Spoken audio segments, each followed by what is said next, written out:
जर तुम्ही माझ्या पद्धतीने छान सॉफ्ट स्पॉन्जी लुसलुशीत अशी इडली बनवली ना, तर प्रत्येक वेळी अशाच पद्धतीने इडली बनवाल, इतकी छान ही इडली बनते. तर या इथे मी स्टीम राईस 3 ग्लास घेतलेला आहे.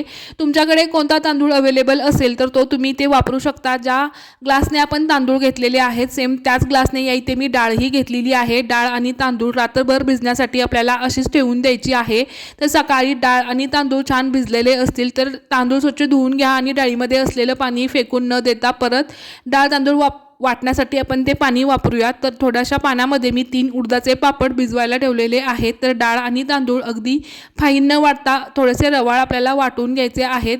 भिजलेले पापड, थोडासा फ्रेश भात आणि 1 चमचा ड्राय इस्ट, थोडीशी साखर घालून आपल्याला हे बॅटर छान मिक्स करून घ्यायचं आहे. तर पावसाळ्याच्या दिवसामध्ये वातावरणामध्ये उष्णता कमी असते, त्यामुळं आपलं बॅटर व्यवस्थित फर्मंट होत नाही. फक्त पावसाळ्याच्या दिवसांमध्ये आपण हे ड्राय इस्ट वापरू शकतो.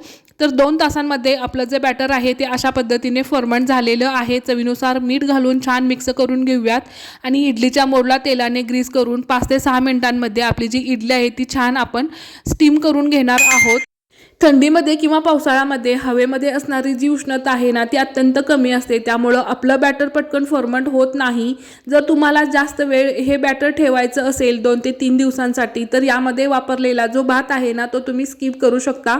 तर भाताऐवजी पोहे वगैरे वापरू शकता आणि शिळा भात न वापरता अगदी फ्रेश ताजा भात तुम्ही वापरला तरी चालेल. आपलं बॅटर 1 दिवस तरी टिकू शकतं.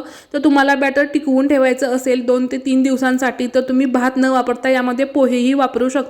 तर छान लुसलुशीत जाळीदार अशी आपली इडली आहे इथे तयार झालेली आहे. तर अगदी शॉर्टकटमध्ये छान तुम्हाला स्पॉन्जी इडली बनवायची असतील तर तुम्ही अशी इडली बनवू शकता.